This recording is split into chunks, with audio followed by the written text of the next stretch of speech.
In a quiet corner of Richmond, beneath the soft glow of a flickering street lamp, a story began that would one day haunt everyone who heard it.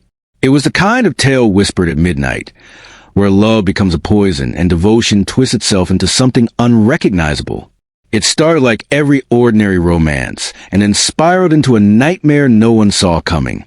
Amelia Hart was the type of woman who made rooms feel warmer, a photographer with gentle laugh. She carried sunlight in her eyes and compassion in her voice. When she met Rowan Price, a charming, soft-spoken musician, she thought destiny had finally smiled at her.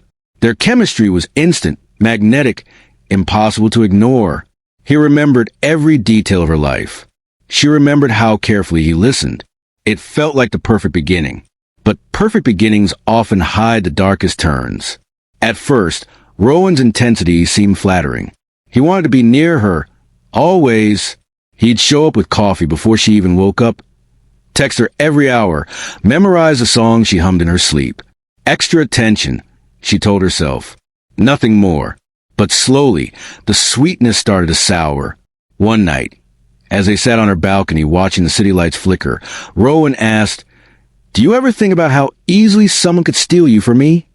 His tone was soft, too soft, yet the question settled like ice in her spine. She laughed nervously, brushing it off. "Rowan, no one's stealing anyone." His fingers tightened around hers a fraction too long. "Good. I wouldn't let them." The next day, he quit his job without telling her, said he wanted more time for us. He began reading her messages, questioning her friends, showing up uninvited at her studio. And when Amelia suggested some space, Rowan's smile froze, like glass cracking under pressure. "Space," he repeated. "Why would you need space from me?" The shift came subtly, little arguments becoming storms, affection turning into surveillance. He monitored her social media, deleted contacts from her phone, rearranged her schedule so she'd be home when he arrived. His love became a cage built with soft words and unbreakable walls. But Amelia wasn't blind. She saw the change in his eyes, how they followed her like shadows, how they flickered with something sharp whenever she looked away. She wanted to leave. She wanted to run. But Rowan sensed a distance before she made a single move. One evening, she returned from a late photo shoot to find her apartment eerily silent. The lights were on. Her things had been moved, slightly, deliberately, as if someone had walked through her life with quiet hands. Her heart lurched. "Rowan," she called. From the kitchen, he stepped out slowly, holding her camera in his hands. Yet it wasn't the camera that froze her. It was the look in his eyes, a mixture of devotion and something far darker. "I saw the photos from today," he said. "Beautiful. But you smiled at him, your assistant. You smiled in a way you don't smile at me anymore." Her breath caught. "Rowan, you're imagining things." "No," he said quietly, stepping closer. "I see everything, because I love you enough to notice what others don't." His obsession had crossed a line. She knew it. He knew she knew. And that was when everything cracked open. That night wasn't the explosion. It was the spark. The unraveling began silently, steadily, like a storm tightening its grip around the city. Amelia tried to distance herself without setting him off, tried to move carefully, change passwords, confide in friends, hide her fear behind practiced smiles. But Rowan was always one step too close, always watching, always listening, always convinced that losing her would destroy him. And people who believe that become dangerous. One cold November morning, Amelia noticed her bedroom window slightly open, though she was certain she had locked it.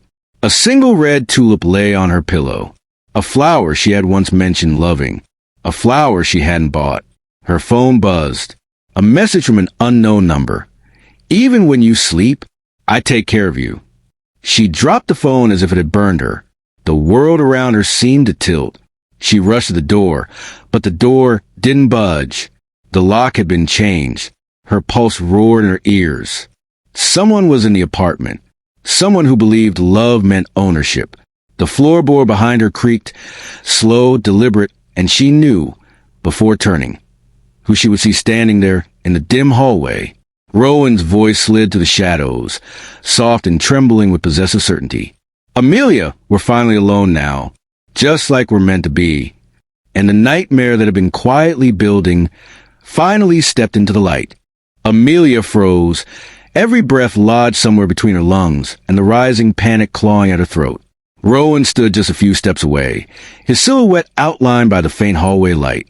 His expression wasn't rage. It wasn't madness.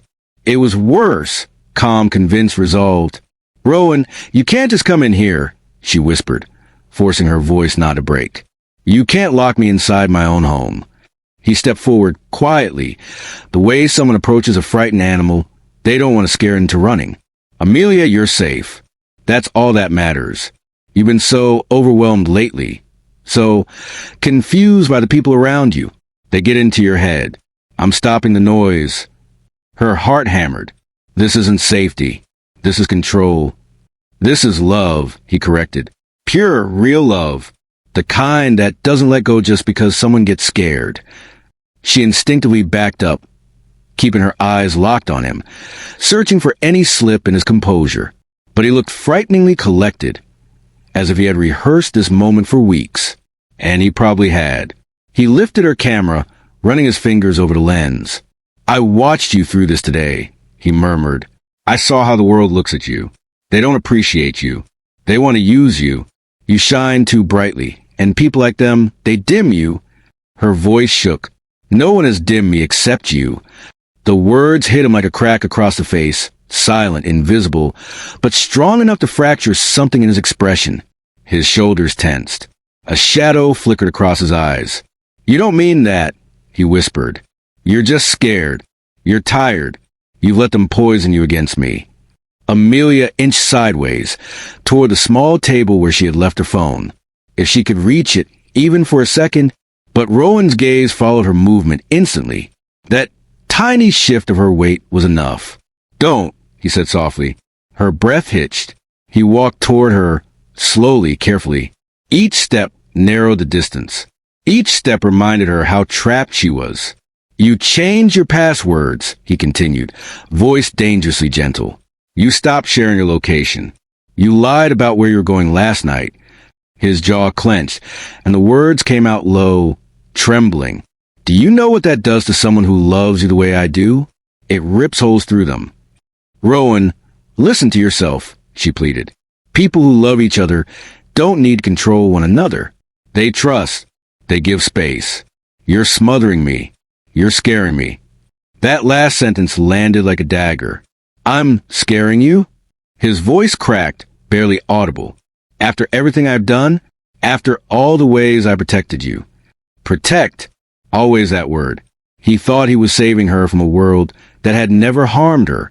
He thought he was the only safe haven she needed. He didn't see that he was the danger. Amelia swallowed hard. She needed to keep him calm. Any panic, any sudden move could tip him into something irreversible. I know you care, she said softly. I know you think you're helping. But this isn't healthy for either of us. You need to let me go. A tremor ran through him, subtle but unmistakable. I can't, he whispered. You don't walk away from something real. You don't abandon the person you're meant for. She shook her head. You're not losing me, Rowan. You're losing the version of me you created in your mind. And I can't live as her. Silence. Thick, suffocating silence. His breathing quickened. His fingers tightened around the camera until his knuckles whitened. She could see the storm forming in his eyes. The collision between love and obsession, between wanting her close and fearing her freedom. Then, quietly, he set the camera on the table. I didn't want to do this tonight, he said. I wanted to talk first, to make you understand.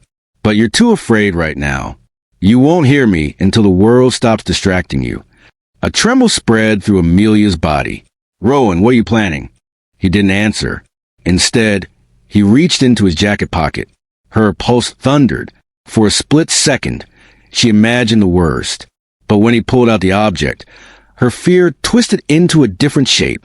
Not a weapon. A key. A second key. To her apartment.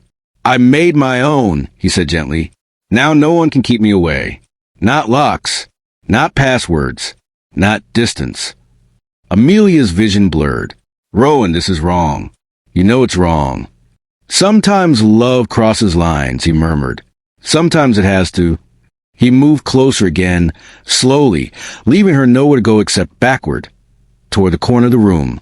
The air thickened around them. You're trembling, he observed, his voice softening. You're hurting, and you think it's because of me. But it's not. It's them. It's the world tearing us apart.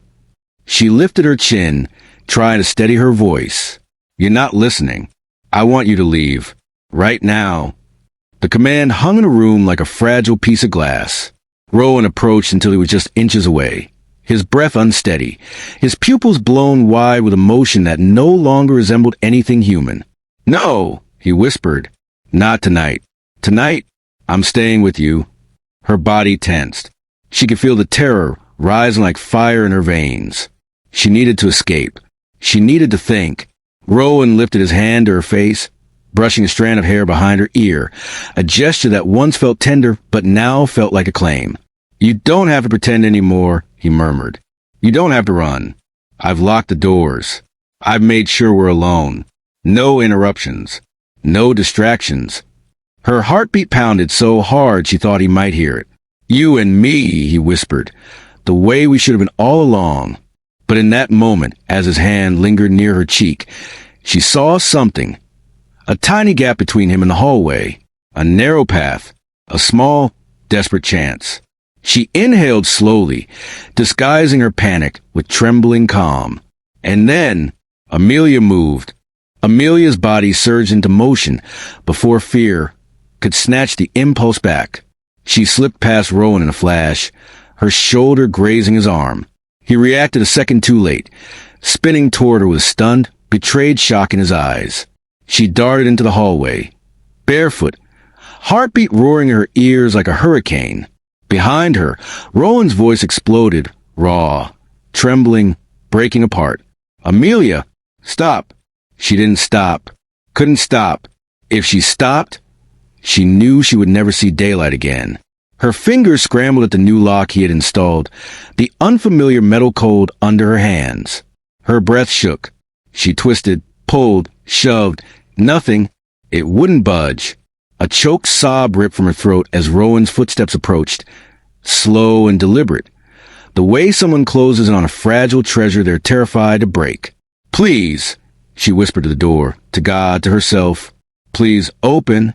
She tried the windows, the balcony, anything, but everything was locked. He had sealed her inside her own life with meticulous devotion. Every exit had been prepared, every detail studied, every possibility calculated. Rowan reached her at last. He didn't grab her. He didn't yell. He simply stood behind her, breathing hard, shaking from the adrenaline of losing control over the thing he cherished most. Why did you run? He asked quietly. His voice was shattered glass, soft, trembling, dangerous. Amelia turned, pressing her back to the locked door. She saw him clearly now. Not the charming musician she once loved, not the gentle soul she thought she understood, but the broken, desperate man he truly was. A man who believed that love meant possession. A man who mistook fear for devotion. You're sick, Rowan, she whispered. You need help. I need you, he countered, voice cracking.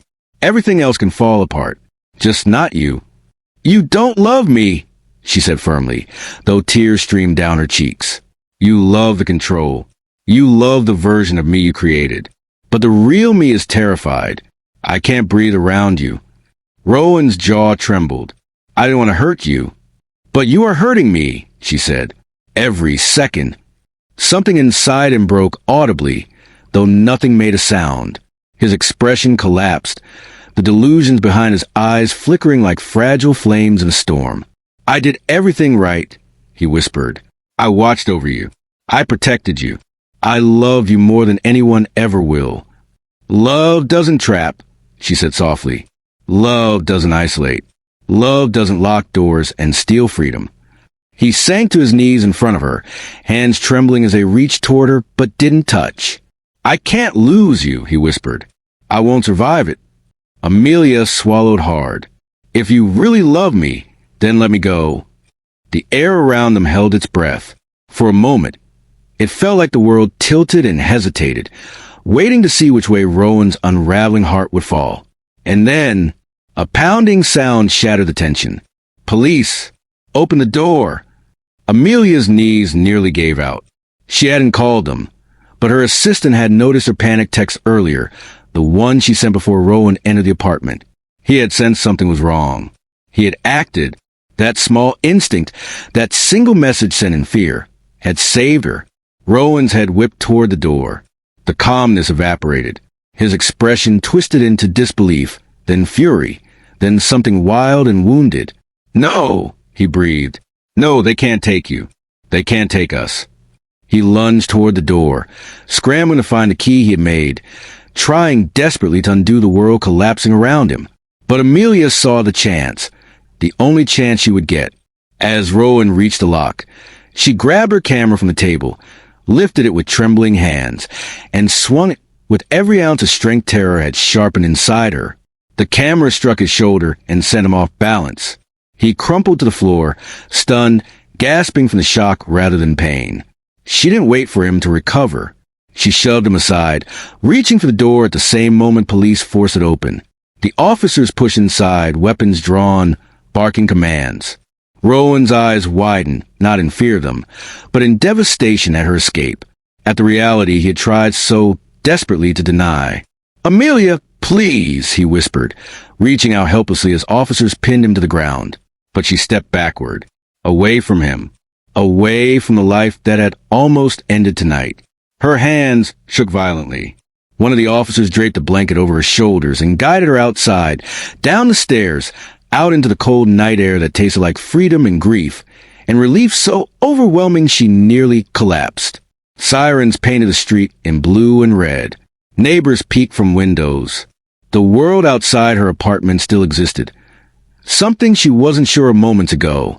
She stood on the sidewalk, staring up at the place she once called home, the place that had become a prison without bars.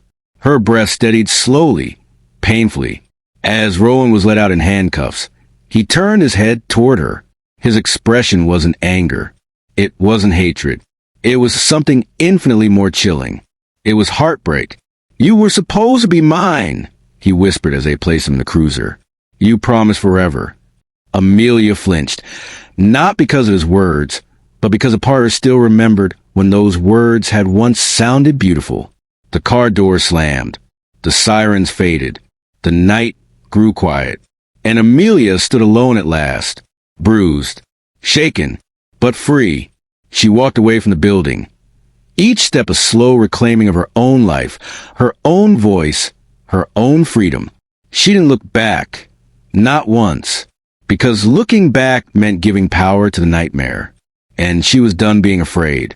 Toxic love had tried to claim her. Obsession had tried to cage her. But she survived. And survival, in the end, was the greatest escape of all.